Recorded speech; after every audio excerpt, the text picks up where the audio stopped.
ladies and gentlemen, to It Came From Netflix, here on Reaction and Review. Tonight, guys, I'm taking a look at a dark comedy from 2010. That movie is The Perfect Host. Now, I have seen a trailer for this movie, and really that is all I have to work with, is what was in that trailer.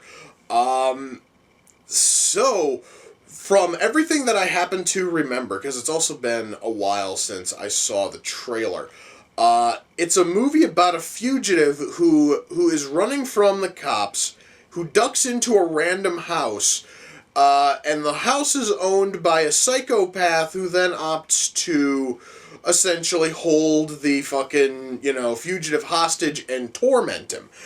Which, I'm going to tell you, looked incredibly funny. So I'm kind of hoping for this thing to be, pretty good. I also know that to call it a dark comedy is a little bit of a stretch, because it is more of a comedy, thriller. But you know what? I just sort of like the idea of this thing just being a straight up dark comedy, even though I know it's probably not going to be that much of a comedy. I don't care. It still looked really good in the trailer. I'm genuinely hoping for this movie to be awesome. And the only way I'm going to find out if it is awesome is if I shut up and I push play, and I'm going to do that right now. So, without further ado, it's time to kick back, relax, and check out The Perfect Host.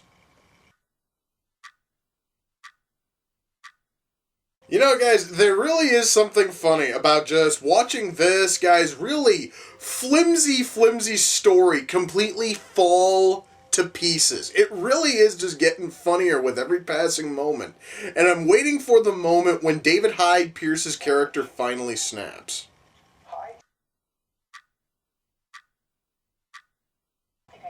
Wow. Well, guys, I knew going into this that David Hyde Pierce's character was completely insane. I didn't think he was this fucking nuts, This is really cool, guys. I am really enjoying this.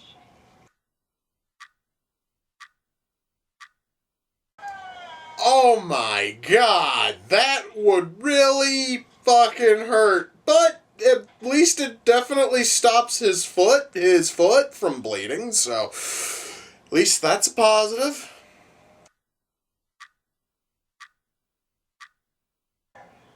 Wow. That is both kind of funny and ridiculously creepy. I never thought something could hit both of those extremes at once, but David Hyde Pierce air fucking humping to what he calls a sweet, piece of fucking ass is just... Wow, that was fucked up. Kind of funny, but fucked up.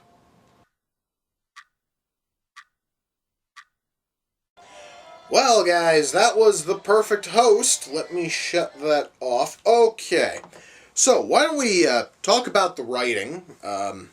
Writing here in terms of story and character are really good. In fact, they are incredibly strong.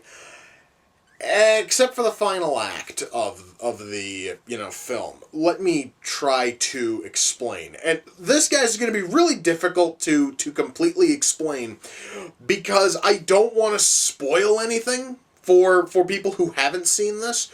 So I have to really tread lightly when talking about the third act with that, because if I were to go into detail, guys, I would be spoiling pretty much the entire movie for you.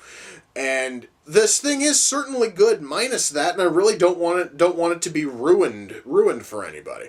So anyway, the problem with the third act is we get hit with tons and tons of twists and gambits and, all this other happy horse shit.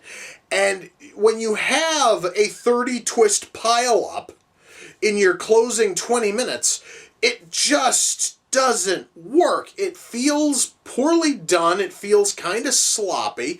And that's really the issue here, is that we've got because we have three characters who are all trying to meet their own personal ends, And it all just sort of piles up into this gigantic mishmash mess that just doesn't feel as satisfying as the rest of the film. Now, mind you, the closing, like, five minutes or so make up for it, because this thing ends very, very strong.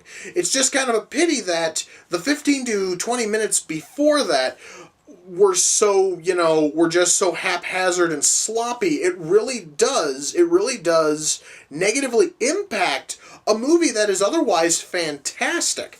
Now, beyond that, though, when it comes to writing, we have a fantastic film here, because we have our two main characters, Warwick and John. John recently robbed a bank and is running from the cops. He is able to con his way into Warwick's house, and Warwick, being completely out of his fucking mind, proceeds to drug him and essentially psychologically torture him. It's really a fun time.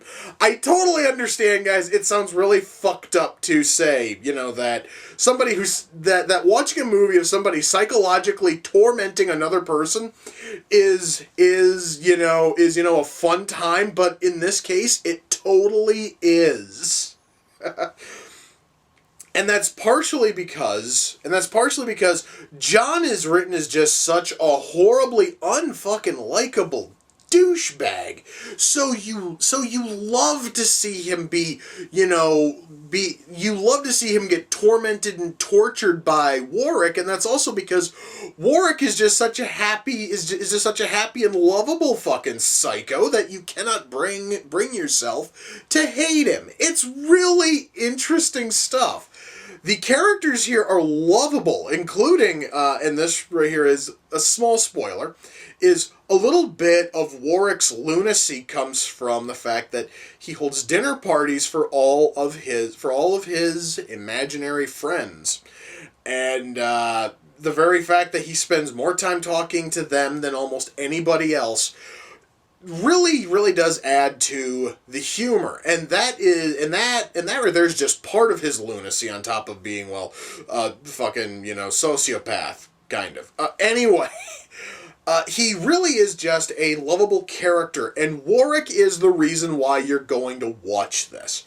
And that's partially because not only is the character lovable, but I might as well segue right into acting. David Hyde Pierce makes that character as awesome and as lovable as he really is. Because until one of the twists in the third act, you could basically just look at it as Warwick is Niles fucking Crane if Niles completely lost his shit. And it makes it even funnier. However, it makes it funnier because I'm a big fan of Frasier. So, I do have that.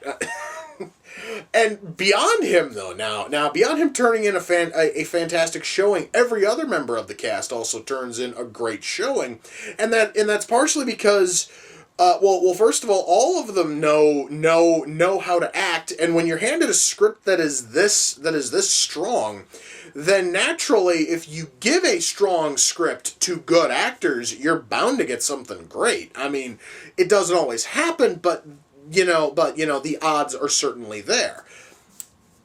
So yeah, guys, we do have that. We do have incredibly strong characters. We have awesome writing. Guys, this thing is just from top to bottom amazing. And I loved every second of it in terms of writing and acting.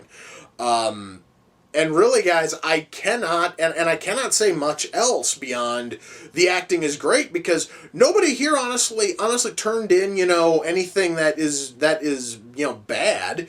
And outside of David Hyde Pierce, nobody else really turned in anything that is ultimately going to just shine. I mean, guys, David Hyde Pierce steals the show here, and it works.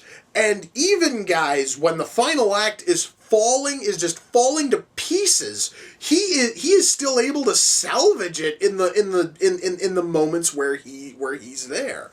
and that's partially because his character is still so lovably nuts that you really just have to kind of sort of, like, look at it and go, this is awesome. So yeah, guys, we have really strong writing. We have fantastic acting. We have camera work here, which is awesome. We have lighting that is great. Makeup effects. Makeup effects here are awesome, and makeup effects also tie into the film too. I'm not going to spoil again, as I promised. I'm not going to spoil much here, and the makeup effects look awesome. So yeah. Now we do have that. The soundtrack. The soundtrack is a little bit of a mixed bag, because we have copious amounts of classical music, really good classical music. We then have a couple of rock songs which are ultimately going to be fucking gettable. And then we have disco standards such as Car Wash in this thing.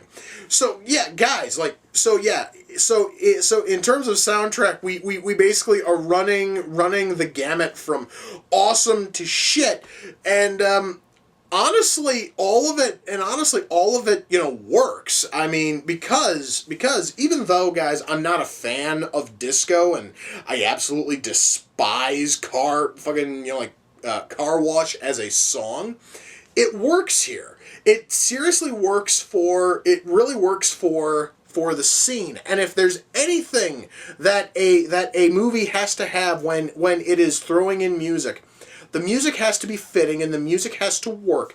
And in this instance, every single musical cue works. Every single song works perfectly for those scenes. And that is the best you could ever ask for in terms of music. So yes, guys, in terms of music, this thing here is awesome. In terms of sound mix, this movie is flawless. So ultimately, guys, when all is said and done, am I able to recommend The Perfect Host? Oh, hell yeah! Especially since, guys, the thing is on Netflix, and if you have a Netflix account, why not, guys? Check it out. The movie is only an hour and 32 minutes. You really cannot miss out here. And once more, I do have to warn, though, the final act is incredibly sloppy, and it could very well taint your entire outlook on the film. However, though, if you can look past the final act, you will see a fantastic movie here. I mean, okay, yes, the movie is flawed. However, though, this movie's positives are able to completely outshine its flaws, and ultimately we have a movie that is certainly worth checking out. Now, a big question is, now that I've seen it on Netflix, am I ever going to buy it on DVD and Blu-ray? And that's kind of the big question, guys, is would this thing be worth owning and keeping in your personal collection? And I really am not sure. I mean, alright, now, if I could find this thing on DVD or Blu-ray incredibly cheap, I would probably pick it up. Oh shit, yeah. I'm talking like if I could find it for, say, like $5, $6, or even less. Oh, most certainly then. I would fucking buy it and I would throw it into my DVD or fucking Blu-ray collection instantly. But to ask to pay full, price, probably around like $15 for this, is asking way too much, because the movie is good, but it's not good enough for $15. But it's totally good. It's totally good enough to watch on Netflix if you have a Netflix account. So yeah, guys, rock on. That right there that honestly, guys, is just sort of like there's like the perfect way to sum up everything here, is that it is certainly good enough to watch on Netflix. Not totally sure if it'd be worth it to own it. So unless fucking, of course you find it at the, right price. So guys, if you have a Netflix account, go right ahead and check it out. This movie is certainly flawed, but it still is good if you can look past all of the flaws. So yes, guys, with that, we come to the close of another reaction and review. Until next time, ladies and gentlemen, take care, and I will see you all in the near future. Peace.